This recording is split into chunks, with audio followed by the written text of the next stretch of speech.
знайшов Шуфершенкін, тобто безкоштовно, отакий пилосос. Оце його марка.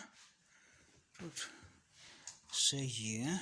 Я привіз його додому. Немає тільки оцієї насадки. Ну, це обов'язково. Отак от. Ну от, почистив. Тут почистив. Що тут в ньому? Я його включив. Мотор, запаху немає, не горів. Він, як говорять, там дуже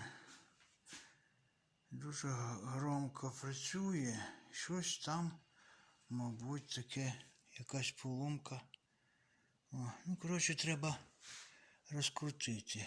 Розкрутити його, і він, мені здається, буде нормальним. Отак от.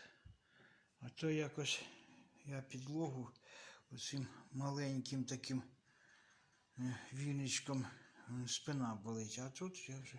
І ще є така насадка. Вона десь метр. І я буду отак от пилисосити. Думаю, буде добре. Треба зробити. Зараз треба поїхати інструмент взяти.